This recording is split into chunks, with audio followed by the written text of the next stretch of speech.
Hello, everybody. Mr. Theophilus, obviously, here with you again. Another chapter of To Kill a Mockingbird. And this, of course, is the first day, or what would have been our standard first day back from spring break. Unfortunately, that is not the case, obviously. So a couple more days until you have something due, though we are still obviously not returning to one another. So, gotta take a drink. I apologize. My hope, and I will put all of this I will post these words in the Google Classroom so you make sure that you are following along and doing it as well. We will need to make sure that your notes are turned in to me on April 1st, which is Wednesday, I believe. I'll double, triple, quadruple check that and put the actual correct date in the Google Classroom. Your notes will need to be turned into me. So if you're doing digital notes, that's great. You can just turn them into the Google Classroom. Turnin.com, not necessary. I'm basically trusting you. Your notes are your own work, and usually I notice similarities, and I've talked about a lot of things that you could have used anyway. So similarities, not necessarily a problem. I need to make sure you post them by April 1st in the classroom. If you did them digitally, you just turn them into me. You have to submit, turn them in, double check, look around, Google it, be resourceful, ask people that you know. And if you did hard copy notes, that's where it gets a little bit tougher. You need to take some pictures of it. If you have a scanner, great, scan it in. I don't personally have a scanner, so I would have to take pictures of them, of each page, and then put it into an email and send it to Mr. Theophilus. So that's a little bit tougher. You might say, Mr. Theophilus, I'm not sure if I have the capacity to do that, maybe both technologically and maybe you just haven't done it before. Talk to me about it, send me an email. Don't have me coming to ask you for it. You reach out to me, please. Make sure that is how this is done, and that's the case. So that's all I want to say for now. Thus far, actually, one more thing. The poll, I had the poll in there to see if we could do a digital or virtual version of the court case, and thus far, I've only had about half of the students respond. Hey, period 6 and period 8, you're doing pretty good. Period 7, not many people responded. You need to respond. I need to know. It's just a yes or a no and why. Very simple. I'm not giving that information to anybody else. And then based on those raw numbers at the end, I'll talk about what we need to do and if we can do it. And if we can't, I have a secondary idea that we'll see how that goes.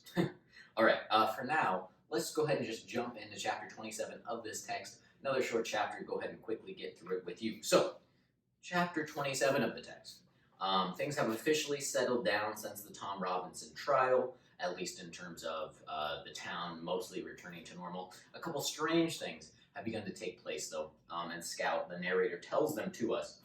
Things with Bob Ewell, of course. If you recall, things have settled down with Bob Ewell, except for he starts to do some interesting and strange things at the beginning of the chapter. We have this first situation where Judge Taylor is sitting at his home on a Sunday evening, I believe, and he starts to hear some strange noises in the back, and he goes to find that the screen has been cut, and there's clearly someone there who was attempting to get in, so he just sits down with his shotgun and continues doing what he was doing. Further on, then Helen Robinson begins to face some harassment. When she walks by Bob Ewell's house, she refers to someone chunked at her. I'm assuming that is like spat or maybe threw something. I'm not sure. Maybe I need to look that up personally myself.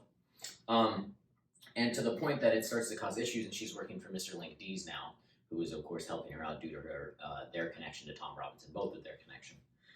Link Dees notices this is happening, and he walks with her to Bob's house, where he confronts Bob about what's taking place. So we have this harassment of Helen and Judge Taylor from Bob Ewell, and you know something already happened to Atticus earlier. Now, Link Dees mostly settles it down for Helen. Judge Taylor, his life seems to return to normal after this one intrusion.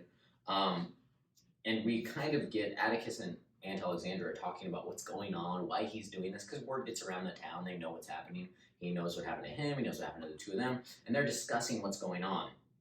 And Aunt Alexandra seems to think that he has a running grudge, that this is going to continue to happen, and that he's not done, he's not finished with what he's doing. Whereas Atticus is not so sure about that. He kind of gives his opinion as to why this is taking place, why Bob Ewell is doing what he's doing. And he says, I can guess. I proved him a liar, but John made him look like a fool. All the time Ewell was on the stand, I couldn't dare to look at John and keep a straight face. John looked at him as if he were a three-legged chicken or a square egg. Don't tell me judges don't try to prejudice juries, Atticus chuckled. So John is Judge Taylor's first name, John Taylor. And he's saying that when he was interrogating Bob Ewell, if he had looked at Judge Taylor, they would have burst out laughing, the two of them, because they knew the ridiculousness of what Bob Ewell was saying, and that Judge Taylor looked at him in such a way that it was kind of prejudicial to the jury, because he looked at him like he was insane, like he was strange, like he was a square egg or a three-legged chicken. So that is part of the reason why Bob is mad at Judge Taylor. You might have been saying, why does he care about Judge Taylor? Judge Taylor made him look like a fool in the same way Atticus did. And of course, you know the connection to Helen Robinson. So they're kind of considering why this is going on, what he's doing, and whether or not he's going to stop his harassment of the three of them. And we'll see. Further along in the text, they talk about how things are pretty normal. It's about to be Halloween. And they get into this thing about Miss Tootie and Miss Fruity, and I'll talk about it in a minute. But there was another piece that I saw as a great historical note. And this is something I had to look up historically. They talk about how everything's the same as it was last year, with two minor differences. The first one is that people took down their NRA, We Do Our Part stickers that used to be in all the windows of businesses. Now you might be thinking, NRA, We Do Our Part. NRA does not stand for National Rifle Association. In this instance, it stands for the National Industrial Recovery Act. Okay, and this was something that happened during the Great Depression. It was signed into law by Congress and the President, and it was an effort to try and stimulate the economy by giving the government some ownership of businesses and helping stabilize wages and cost of things. So much like happening today in our world, there was this government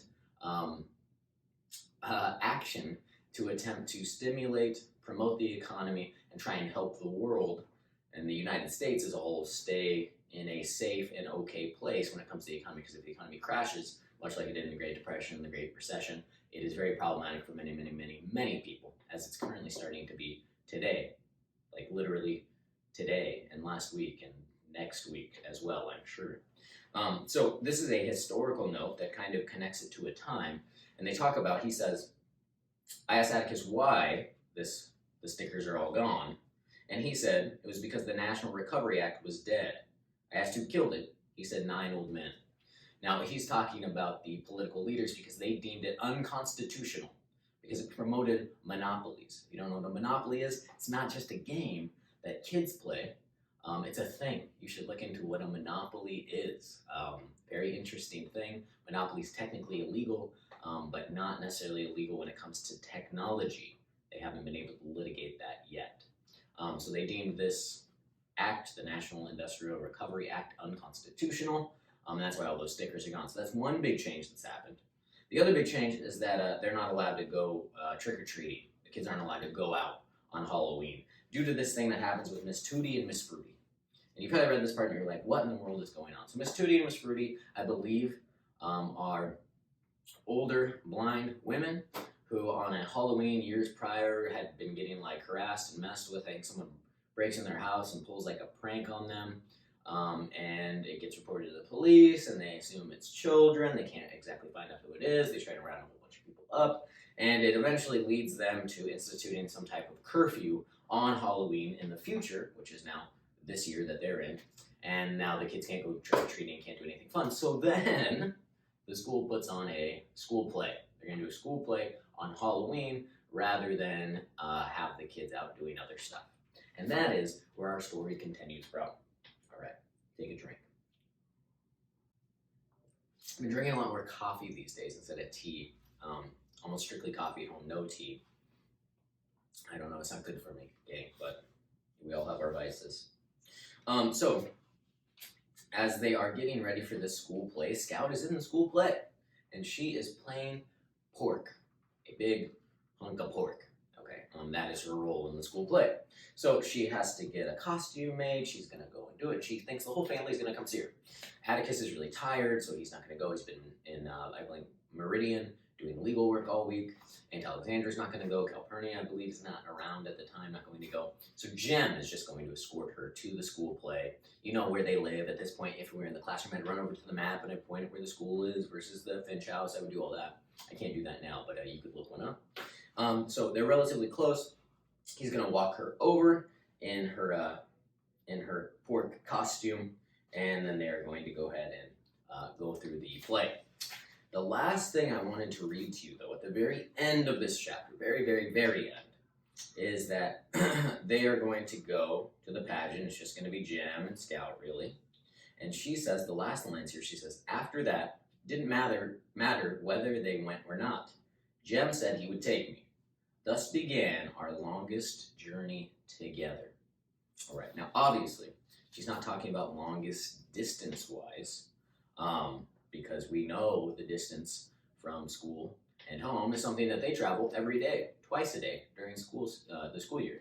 So now it's beginning their longest journey ever, meaning something big is going to happen during this journey. Do we know what yet? No, unless you read ahead, which is great, lovely, fantastic. I'm proud of you. If you haven't, you're not quite sure what that journey is going to be.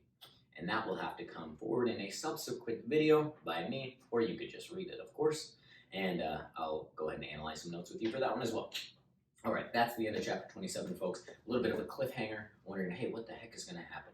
Now we have chapters 28, 29, 30, and 31, plenty more, and we need to get there by Wednesday or something. Just figure out how we're going to do that. I'm going to probably post another video today, 2 tomorrow, and then 1 on Wednesday. So trying to quickly wrap up those chapters so your notes can be due by the end of the day on Wednesday, with me having provided a whole bunch of supplemental help prior to them being turned in. But some of you probably are already done with that.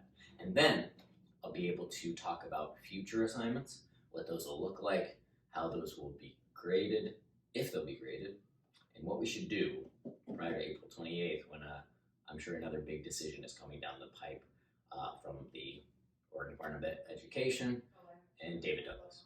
All right, folks, great to see you, thinking of you fondly, and hopefully I will talk to you very soon.